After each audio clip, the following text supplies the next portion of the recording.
Salve fratres, welcome back into the jungle of Protestantism. Teidrum videre patris allegro veritas liberabit vos. Ada seorang pendeta dengan gagah berani berkata, Agustinus mewariskan Protestan dan Aquinas mewariskan Katolik.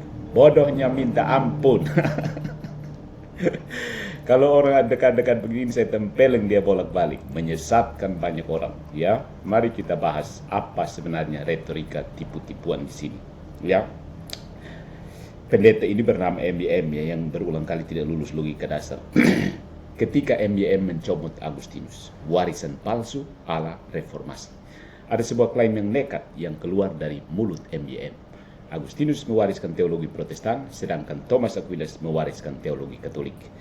Kalimat ini sekilas terdengar rapi, tapi sebenarnya sama rapuhnya dengan fondasi kos-kosan yang dibangun di atas tanah rawa. Retorika instan, tanpa fondasi historis, filosofis, maupun teologis. Mari kita lakukan otopsi teologis, bedah isi kepalanya, singkap asumsi keliru, lalu kita tunjukkan bahwa klaim ini bukan saja salah total, tapi juga menertawakan dirinya sendiri. Jangan terlalu bodoh begitu ya. Yang pertama, Agustinus itu doktor gereja Katolik, bukan reformator abad ke-5. Agustinus yang hidup tahun 354 sampai 430 adalah uskup Katolik, teolog Katolik, santo Katolik. Dia percaya sakramen sebagai jalan rahmat, mengajarkan baptisan bayi, memegang teguh otoritas gereja, bahkan mengajarkan extra ecclesiam nulla salus. Di luar gereja tidak ada keselamatan. Coba kita lihat kutipan otentik Agustinus. The sacrament of baptism is most assuredly the sacrament of regeneration, on forgiveness of sins. Bab 1 ayat 9. The church herself is the mother of Christians, on baptism, against the Donatist. Bab 5 ayat 28. Tidak ada soal skriptura ya. Bahkan ucapannya yang terkenal langsung membanting MYM ke tanah dengan orang Kupang bilang 3 mulut. Rasa bibir 3 mulut. Apa? Sekali-kali aku tidak percaya kepada Injil kalau gereja tidak memerintahkannya kepada. Ya, Agustinus itu percaya gereja, bukan percaya Alkitab saja. Jadi, bagaimana mungkin MYM berani bilang Agustinus adalah bapak Protestan kalau sang uskup sendiri menyebut gereja sebagai ibu dan baptisan sebagai pintu keselamatan, tidak pernah sola-solaan, dan ingat mendoakan ibunya yang sudah meninggal itu di atas altar sebagai seorang uskup dan meminta para pembaca konfesiones untuk melakukan hal yang sama. Pertanyaannya, sudahkah MYM mendoakan ibunya Agustinus di atas altar kurban ekaristi? Tidak akan pernah. Jika MYM konsisten, dia harus ikut Agustinus, tunduk pada gereja Katolik dan mengakui sakramen serta berdoa kepada santo-santa. Kalau tidak, ya jelas sedang melakukan pencurian intelektual.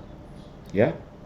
Yang kedua, teologi potong sambung. Ini hobi reformasi. Paling hobi sudah potong sambung, deh nggak ada sama. Dari kampung bos sampai anak buah dan sama potong sambung.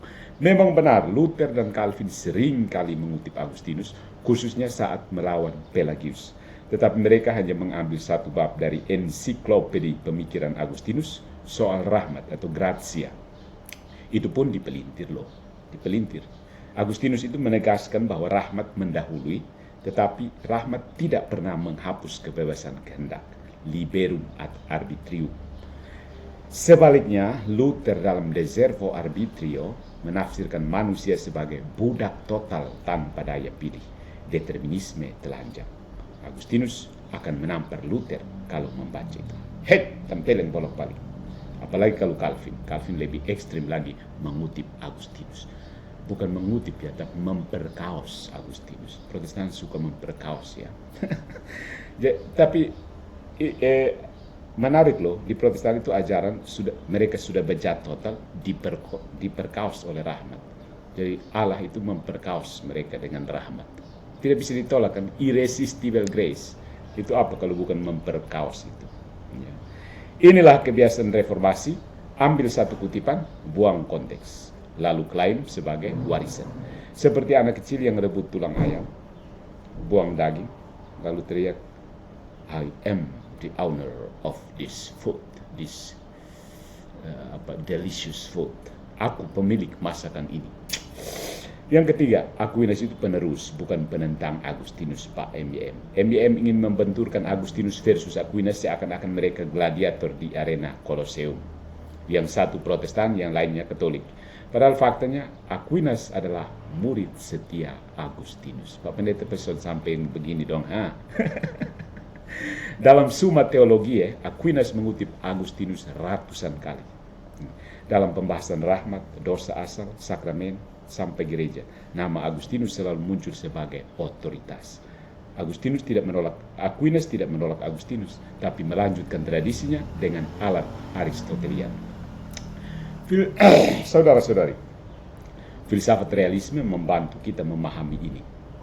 Kebenaran bukan barang privat yang bisa dicabik-cabik, tetapi sesuatu yang objektif, konsisten, dan berkembang melalui analogia entis, analogi keberadaan.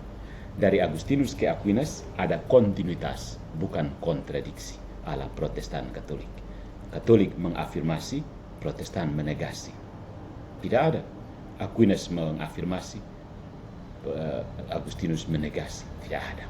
Itu hanya jungkir balik, apa istilahnya, manuver dari pendeta-pendeta yang mau menyerang gereja Katolik. Yang keempat, ada retorika murahan ala MYM. MYM kapan berhenti retorika ya? Tapi memang Protestan hanya bisa hidup dari retorika, saudara, kan tidak punya substansi. Mengapa MYM ngotot mengklaim Agustinus sebagai bapak Protestan? Sederhananya, reformasi itu sadar dirinya baru lahir baru abad ke-16. Mereka baru lahir abad ke-16. Itu fakta. Jadi, untuk menghindari tuduhan sebagai inovasi belakangan, mereka butuh stempel kuno. Dan siapa tokoh yang paling gampang dikutip? Agustinus. Sesudah Deki mengutip sembarangan untuk membenarkan bidat sola scriptura, giliran Pak MYM lagi mengutip sepotong Agustinus untuk membenarkan bidat apaan? Ya, tidak tahu. Karena Protestan sejatinya adalah kumpulan bidat ya. Jadi kumpulan bidat itu diperkuat dengan kutipan sepotong-sepotong. Yang tidak mau dibuang, yang suka diambil. Ya, itu heresi, itu kan seperti itu kan. Hairesis dari bahasa Yunani artinya memilih. Beriman apa yang memilih? Tapi ini sebenarnya strategi marketing ya. Jika Protestan benar-benar ingin mewarisi Agustinus, mereka harus konsisten menerima keseluruhan paket, bukan ala carte, bukan gaya heretik. Tapi ini justru menunjukkan bahwa memang Protestan itu heretik. Jadi pembicaraan MYM menunjukkan bahwa memang Protestan itu heresi. Ya. Meskipun orang Katolik tidak menyebutnya dalam menyebutnya dalam Konsili Vatikan kedua karena bermaksud memanggil kamu pulang supaya mendapatkan keutuhan kebenaran Kristus. Tapi toh kamu sendiri menegaskan bahwa kalian heretik. Baptisan bayi sebagai syarat keselamatan. Gereja sebagai ibu, bukan sekedar perkumpulan orang percaya. Baca-baca Alkitab, sekolah sudah jelas. Kemudian otoritas uskup Roma, kita mau bongkar kah? Kemudian devosi pada Maria sebagai Theotokos, Bunda Allah. Dan ingat pesannya kepada para pembaca konfesionis untuk mendoakan Santa Monica, ibunya sendiri, di atas altar, melalui intensi misa perene Ekaristi untuk arwah Santa Monica. Itu dia Protestan kah? Berarti Agustinus itu bidat ya, menurut bidat versi Protestan. Tapi kok mewariskan Protestan? Bidatnya Protestan mewariskan Protestan. Semua itu ada dalam Agustinus ya, tapi Protestan menolaknya. Jadi klaim warisan ini ibarat maling mengaku ahli waris, padahal namanya tidak ada di akta baptis keluarga. Protestan. Yang kelima, mari kita lihat fakta realisme versus imajinasi pendeta MYM. Reformed Calvinis kayaknya dia. Dalam filsafat realisme Thomistik, kita percaya bahwa ada realitas itu ada di luar pikiran, bukan ciptaan retorika. Kebenaran tentang Agustinus jelas, dia adalah seorang teolog Katolik, hidup dalam iman Katolik, mati dalam gereja Katolik. Menyulap Agustinus jadi Protestan adalah bentuk idealisme subjektif. Dunia dibentuk sesuai kehendak MYM. Ini bukan filsafat, ini namanya fantasi. Sama seperti mengatakan Aristoteles adalah bapak komunisme karena pernah bicara soal keadilan sosial. absurd. Jadi Protestan itu jatuhnya selalu ke absurditas. Soal struktur itu sebenarnya absurd. Jadi Agustinus menangis, Aquinas tertawa. Dengar ini MIM, kuliah panjang lebar. Kalau Agustinus mendengar dirinya diklaim Protestan MIM, dia mungkin akan menulis kitab baru. Judulnya Retractationes contra Hereses Reformatorum. Ya. Retractationes contra Hereses Reformatorum. Lalu Aquinas akan menambahkan komentarnya, non est veritas in hoc sermone. Tidak ada kebenaran dalam ucapan itu. Jadi mari kita simpulkan. Agustinus itu Katolik, bukan Protestan. Aquinas melanjutkan Agustinus, bukan menentangnya. Dan MYM hanya sedang bermain retorika murahan, menjual warisan palsu untuk menutupi kebangkrutan historis reformasi. Singkatnya, Protestan membaca Agustinus di luar konteks untuk membenarkan diri, dan MYM hanyalah makelar warisan yang tidak sah. Good job, Protestantism. Ya, saudara-saudara sekalian, marilah kita berdoa bagi mereka yang suka mengaku-ngaku warisan. Tapi jangan kaget kalau ternyata akta baptisnya hilang. Agustinus yang mengajarkan extra ecclesiam nulla salus, tetapi dicomot MYM sebagai bapak Protestan. Doakanlah mereka yang buta sejarah. Agustinus tetap Katolik, bukan reformator gadungan. Athanasius yang melawan Arian Demi Trinitas tapi dipajang di etalase Protestan seolah ikut reformasi. Ingatkanlah mereka, Athanasius wafat dalam gereja Katolik. Bapak gereja bukan souvenir untuk dilempar ke abad ke-16. Irenaeus yang menulis melawan bidat dan menjunjung suksesi apostolik, namun dicatut sepotong kalimatnya demi sola scriptura.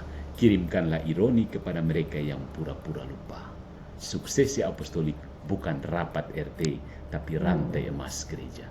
Tertullianus yang memang kadang nyeleneh, tapi tetap lebih Katolik daripada tafsiran Protestan. Tertawakanlah MYM yang menjadikannya juru bicara reformasi. Lebih baik bidat asli daripada bidat impor. Thomas Aquinas, murid Agustinus yang setia, dijadikan musuh imajiner Protestan untuk membelah sejarah. Tersenyumlah dari surga melihat retorika murahan itu. Aquinas bukan antitesis, melainkan simfoni Agustinus. Reformasi yang lahir abad ke-16 tetapi hobi mengklaim bayi-bayi rohani dari abad ke-4. Semoga segera sadar bahwa warisan itu bukan untuk dijarah. Reformasi hanyalah tamu tak diundang di rumah Bapa. Dan khusus untuk MYM yang berani berkata, Agustinus Protestan, Aquinas Katolik. Ampunilah dia Tuhan, sebab dia tidak membaca konteks. Amin. Dalam nama Bapa dan Putra dan Roh Kudus. Amin.